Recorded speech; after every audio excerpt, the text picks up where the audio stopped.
So I'm excited to have Mark Haughton here today on the Never Broke Again podcast. Mark and I met from Sunny, and that's who Mark does his podcast. What's the name of your Yep. podcast, Mark? The Quantum Chosen One podcast. The Quantum Chosen One podcast. And Mark has won the lottery several times.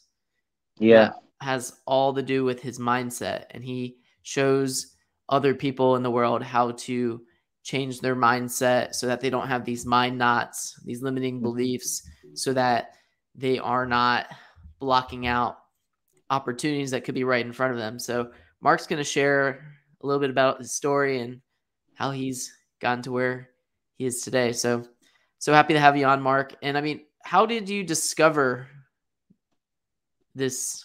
I mean, Yeah.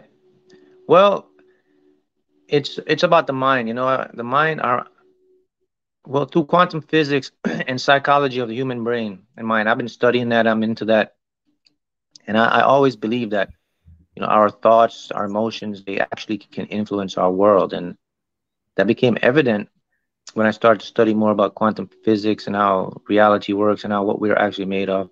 Make a long story short, I started to practice that. I started to use my mind and my focus, and I decided that I wanted a particular car.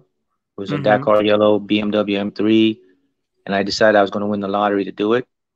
And basically, I visualized, I used my mind, my focus, my thoughts, my attention, and it happened exactly that way. I won the lottery, bought the car, and I kept doing it again. And I realized that everything is controlled through the mind, particularly through the subconscious mind. Our subconscious mind controls our actions and our habits. And that's the secret to create our world, because the world we live in is not actually like a real physical world. It looks physical to us, but it's actually concentration of dense energy. And our actual thoughts, our feelings, and what we say affects what's called a field. It's like a quantum field. And that field will determine what we experience. Positivity, negativity, abundance, lack, any of that thing. So that's just basically in a nutshell, without getting too detailed. right. And can someone have an abundance mindset and still go through struggles? Because it's not all just, you think about it and it happens. Yeah, yeah. That's a great question. So someone can have an abundance mindset and they can still go through struggle. However, here's the difference though. With an abundance mindset, whatever struggle you go through, you will quickly rebound and build back up or even more. Mm-hmm. Without the abundance mindset, you go through struggle, you will continue to be in that cycle. It'll be hard to rebound because the mind is convinced that's what the reality is, struggle. When something is etched in our program in the unconscious mind, no matter what happens, the market crashes, you have money invested, and the market crash out of your control, guess what? Because you have an abundance mindset, your mind is so infinite, it will find new ways for you to recoup than the other person who lost their money. So if someone lost their money, you have two individuals, one that has the abundance mindset, the subconscious is on the right track, and the other just have an intellect mind just to make money. Both of these individuals, the market crash, the one with the abundance mindset will recoup or get his money back in like less than a year. The other person may take them 10 years. Mm-hmm. Yeah, and I totally agree that you could have the best mindset in the world, but whether you have rich people problems or poor people problems, there's Hmm. always problems. Yeah, there's always problems. You could have you're right, you could have the abundance mindset, but if you don't take action, it's not going to work. Yeah, one of my favorite things that I ever saw, Mark Cuban, the owner of the Mavericks and businessman, he was sitting at one of his basketball games, and he Hmm. sold a company, and the company was actually worth $1 billion more than what he sold it for. And the See person that? came up to him and was like, hey, Mark, how do you feel about losing $1 billion? And he just looked at the person. He's like, I feel pretty good. I came here on my jet. I'm watching my team play. Yeah, So, I that's mean, is that like the mindset that you're yeah, talking about? yeah. An abundance mindset. The thing is, look, point blank, if you want to be rich in the world, you got to be rich in your head. Mm-hmm. Richness starts in the mind. That point blank. You cannot be successful or abundant or wealthy or have money consistently if you have an unhealthy view of your life and your world in your head. It's just not. Yeah, you will make some stuff happen through willpower, but it's not sustainable. It's going to be inconsistent. If you want consistency to grow and to keep what you have to start in the mind. And it's not just in the thoughts. Positive thoughts are a thing, but they're not the only thing that will get you. So I'm not sitting here telling you, oh, just be positive, just think positive, and the world's going to change. No, it's a lot deeper than that.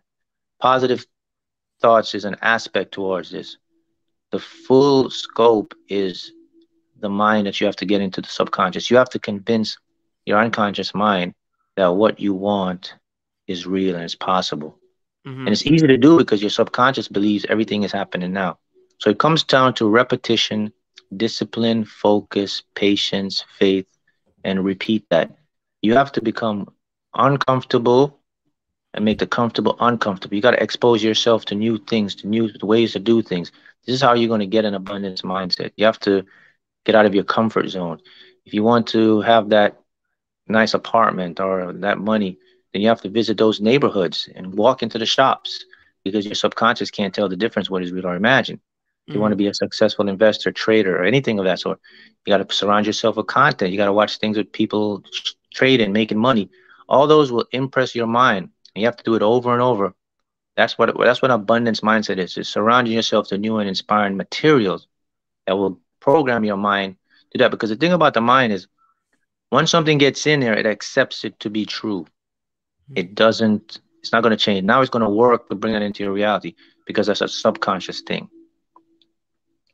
Yeah, and I mean, at what point of your life did you struggle with this? Oh, I might in the beginning, 5 years ago, I would say I had the worst mindset. I was very egotistical, logical mind. I would always think about the worst, and then I would notice that those are the things that would happen, and I was like, man, what if I try just thinking about what's the best that could happen in my life? And I disciplined myself, and I started to see a change, and I started. That's when the light bulb went off. I was like, wow, my thoughts, my feelings, and what I focus and my attention on has an aspect to my life. And I started to do it more and more, and I started to change my subconscious, and then good stuff started happening. You know, the thing about your mind is you have a conscious ego mind. It's always going to look and try to figure things out. But I focus on not focusing on that because I know how it works now. In the quantum world, there's infinite potential and possibilities for things to come into your world. Particles can appear and disappear. They're at the same place at the same time. It's an infinite world there. And the same thing is with your mind, with your subconscious. So the point is, the key is I always focus. I decide what I want. I'm certain I'm going to get what I want. I don't know how or when. And that's okay, because that goes into the unconscious. The problem is we try to figure out how and when we use our conscious mind. That's where we get in trouble. But if we just decide, and the more certain you are that you're going to get what you want and be what you want, the more certain the universe is going to make it happen for you. And I think that's the toughest part about this, is to get your mind to buy into that. So are you saying like fake it till you make it is a real thing? Or is Oh, that yes. just, That's absolutely a real thing, because listen, the subconscious doesn't know the difference between what is real or imagined. So like, for example, if you're driving down the road and you're in a 2005 Corolla, windows don't work, AC doesn't work, nothing works, and then you see someone drive past you in a Lamborghini. Are you saying that one person who has a negative mindset would be like, screw that guy? The other person's like can visualize themselves in the car. Is that what you're saying? Yes. I mean, I'll give you the perfect example. Look at me. Not 9 to 11 months before I won the lottery to buy my M3, I had another car. It was like an older BMW. And I used to get in that BMW every day. And I used to superimpose that I was driving an M3. And then what I did, I took it to the next level. I took action. This is where the action comes in. I went and bought M3 stuff. I bought a steering wheel cover for a car I didn't know I was going to get, for an M3, and a mats and the air freshener. And I had it in my closet for months. And then guess what happened? I won, and the same match and the same steering wheel cover went into the car. So for for people, it's probably easy to imagine things. Like I can imagine myself driving a nice car. I can imagine myself Mhm. on a boat or living in a nice house. How do you help people imagine having a lot of money in their bank account? Because it seems Well, like it's a little bit of more of a yeah. difficult of something to construct in your mind. The first thing is, for anyone to get this, you have to believe it's possible and that you deserve it. Mm, If you don't have the belief that it's possible and you deserve it, it's going to be a long haul. So that's the first requirement. So let's say if you have that, you have the belief and it's possible. The next thing you want to do is now you want to surround yourself with these things by watching them, thinking about them, visualizing them without the attachment on them. Taking action. If you want a house, go visit the house that's on the market. Look at that house. Want a car? Go to the car dealership. Look at the car you want. Put yourself in that position. Your mind will figure out the best way to get it for you. And if you be consistent and you focus on it, one day that will manifest into your world. Point blank. That's just how it is. We will always get what we expect, good or bad. That's just how it works. mm-hmm. So let's just say someone's out there, they've saved up a good amount of money and an investment opportunity comes up, but it's all the money they have. What would Hmm. the abundant person do versus the non-abundant person do?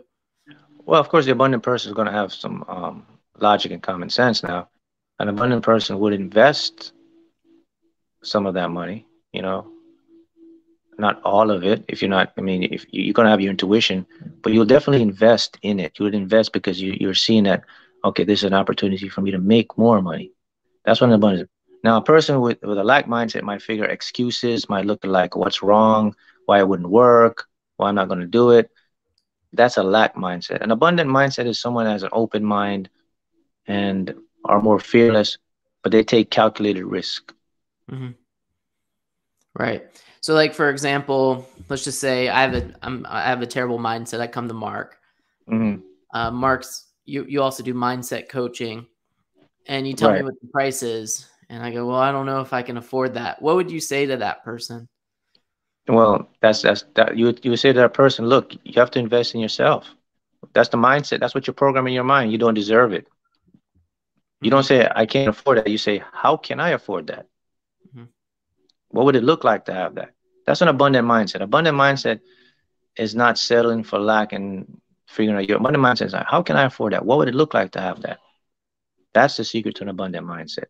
It's the way you perceive and your perception of things. That alone will carry a long way. And more, majority of people do that. They're getting like, I can't afford that. How am I going to do that? The biggest thing that you can do is invest in yourself. When you invest in yourself, you will always be abundant. Always. If you invest in someone else, you'll make them more abundant than you. Yeah, totally. Now let's talk about winning the lottery. What was Yeah. that process like? You didn't just play once and win. No, no, yeah. Or did you? Like I said, you have to put work into it. You have to make convince your mind. And this is where the action and the work comes in. Win the lottery. It's a process. I had to visualize every night, see it.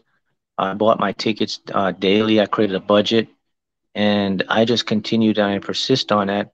And then it happened because once you convince your mind that something is happening, it's going to run it for you and bring it into your world. So I mean, it's not really anything super. It's something that you desire, and if you can visualize, and then you do the routine, which is the action, buy the tickets, put them away, you will win. And the most important part of it, I believed and I expected, and I was certain I was going to win.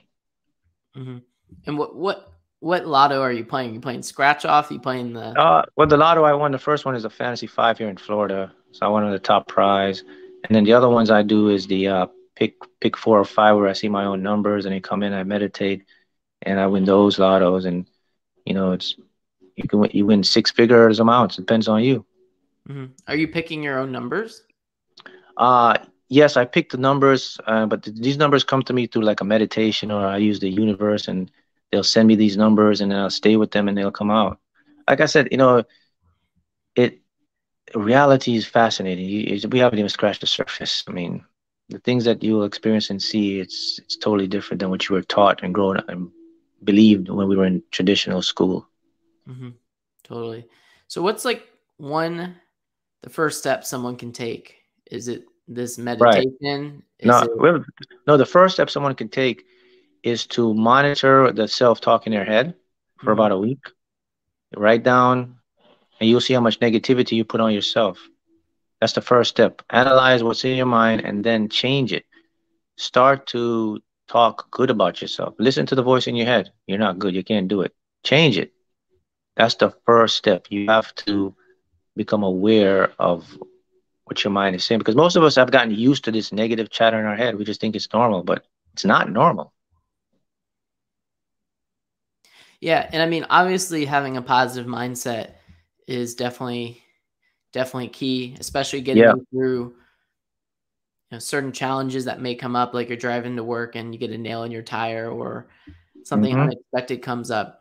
But other than just the mindset, Mark, what sort of action do you recommend people need to take? Because you can't just think it; you got to go out and do it. Or am I wrong? No, the action part is when you put it in the mind and then you look for the inspired action. And inspired action will come to you in the form of intuition. I mean, an example of it, if you want to invest or become successful, then you have to do research, read, watch programs. If you want a car, like I said, go to the dealership, surround yourself, look at the car, a house. Those are actions, things you do. Be open. Uh, those are the things you do. You don't this stuff doesn't work where you just sit back and meditate and it comes to you. Your mind will give you the action step. You have to research. You have to make an attempt. Those are the things you do. That's the action part. You just don't sit there. It doesn't pop into your lap. Yeah. So, what are you doing nowadays? Do you just play the lotto? Like, how are you? How are Well, you I mean, yeah, living? I still play the lotto. Of course, I have a platform I run. I coach, I mentor. I have a YouTube channels. I have two books I have out. So I'm busy just spreading what I've learned and helping people. hmm Do you have like a success story with someone that you worked with that you'd be able to share? Oh yeah, I have tons of. The best one is I had a client I was coaching. We were coaching for about a year, and she came to me. She's in England. She wanted to manifest a new house, and she wanted to adopt her niece at the time, and it was against her. And all that happened. She adopted the niece that the court said couldn't happen. She manifested a new flat. She started making more money. Um, she started to live in the best part of downtown London. She wanted to. She did a complete 180. It was amazing. Um, she started out. I think she was making her job. She was doing had a pretty decent job. I think she was making maybe 60, 70,000, and she went up to 120,000. Bought a Mhm. new place and manifested the daughter or the niece that she wanted to adopt. And she did this while I'm teaching, like visualizing, following certain steps. So it happens. It's there. Mhm. That's super cool. So you got the quantum podcast, you got books. Like, Mhm. where are you visualizing yourself in terms of where you are to where you're going?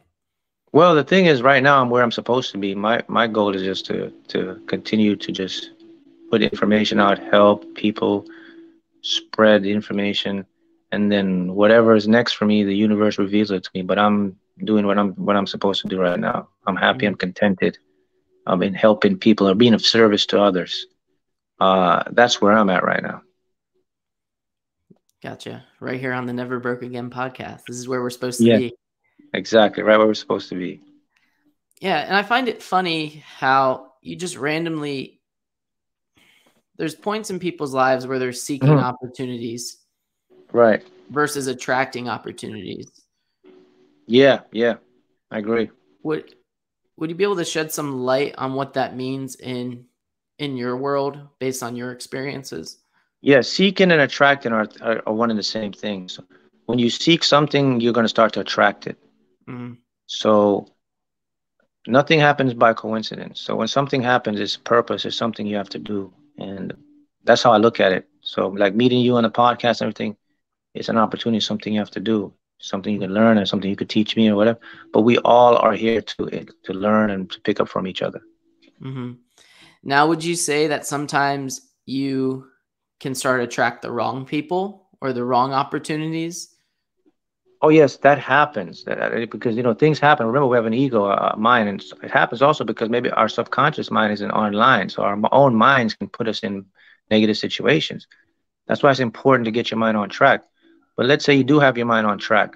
Would you attract the wrong circumstances?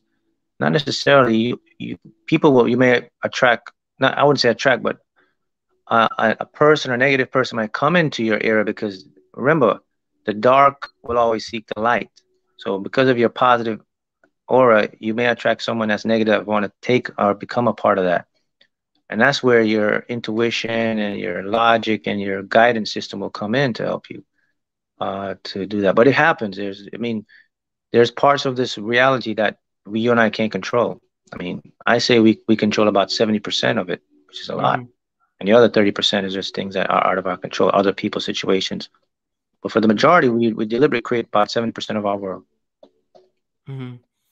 So someone that potentially could be listening to this right now, they could have the right mindset, they could be doing the right actions. It hasn't manifested yet. Exactly. And they have to stay focused and keep going and stop looking for it. Don't stop looking for results. Just expect it to happen and let it go. That's when it pops in because you don't have the resistance there. So how have you built that resistance to keep that out of your mind? By being fearless, by understanding that there's nothing to be attached to. Everything just is. Whatever happens, it happens. It flows, it flows. What you can't control, you don't push or force. What you can't control, you can't control. And then when it comes down to it, there's only two things you can control: how you feel and what you think. And that sets things in motion. So how you feel and what you think. So if you think bad things are always going to happen to you, then you're going to feel bad, and then it's just going to become a never-ending loop. Yeah, and then you'll start to attract that because vibration must seek its counterpart. Everything, the universe works in harmony. It's looking for harmony. Negative harmony, positive harmony. It has to have harmony. Now, for this to happen, what sort of patience do people need to have? What sort of patience? They just have to be patient with themselves and trust the process. It's a process. Everything's a process. When you plant a tree or a seed, it takes time to grow. It just pops up into an apple tree. Yeah. So it's all about the process, trusting the process, and it's okay not to know. But it's just patience. You have to be patient. Yeah, patience is a struggle for most of us. Yep.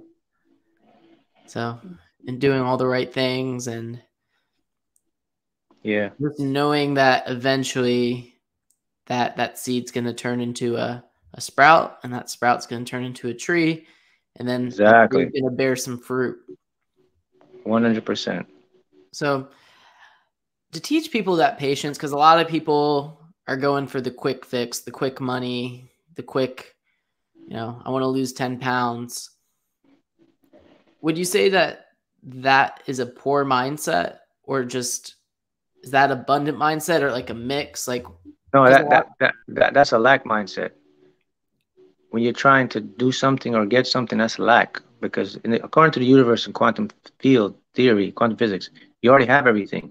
So the mindset to have is to know it's yours, to expect it to come to you, to follow through, but not to like need or go after. I'm not telling you not to go after your goals. It's different.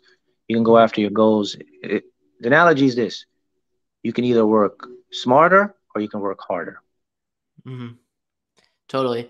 So like, the way I understand it is like, for example, let's just say you're talking to a potential new client. That client decides to go elsewhere. Some people might feel down about themselves. They're like, oh no, like I didn't get the client. While what you're saying, Mark, is someone's like, well, a more of abundant mindset is like, that wasn't the right client for me, and that's why they went in a different direction. Abundant mindset is every rejection is a protection. Every disappointment is for a good. I like that. Every rejection is for a protection. Yeah, that's an abundant mindset. If you're getting denied you asking out people on dates and they're saying no, and you have a good mindset, that's actually it's a protection. That's because the universe protecting yourself. Yeah, because you can remember you can't see the whole field, but your mind can. It can see all the pitfalls that you can't see ahead of you. Your subconscious, your higher mind can see. So maybe that person would do something down the line that you didn't know, so you're protected. So we're just looking here, but the mind sees the entire thing. So that's why I say you have to flow and let it go and just go with it. Rejection is projection. Yeah, every Rejection is rejection is for a protection. protection. Yeah, the flow and let it go. Mm-hmm. Yeah, and one of our companies is 369 Financial. Right. So 369 in our world is growth. You always want to have a growth mindset, family, you want Yeah. to have strong family values, and the 9 stands for philanthropy. Where does the 369 I've seen on social media that in the manifest world, where does that fall into your manifestation techniques? Well, 369 is about the synchronicity of the universe. It shows how everything comes in order. Every pattern comes back to 369. It's a mathematical kind of equation. Tesla used that. So it's just a symbolic measure to show that everything has a pattern, and those patterns will form those numerical numbers. 369. It's a very powerful number. So it's a symbolism. It's a synchronicity. It's an energy. It vibrates high, and it's something that individuals use in their lives to just become more vibrant, energetic, to raise what's called your attractive factor. Your attractive factor is the ability for you to be more optimistic than pessimistic. Mm-hmm. Right on. Well, yeah, I mean, someone told me about 369 being the magic numbers of the Yeah, universe. I started yeah, looking that's into it correct. and I was like, Mm-hmm. it's kind of catchy too. So I just been rolling with it, and I feel like it's really cool that we connected. You won the lotto. You're helping Yes, people with step their of a purpose. mindset, and ultimately, that's what it's all about. That's what it's all about, Josh. Exactly. Cool. Well, thanks for hopping on, Mark. I look forward to staying connected, and Yes, we'll chat soon. All right. we'll definitely do another episode. Thank you. All right. Bye, Mark.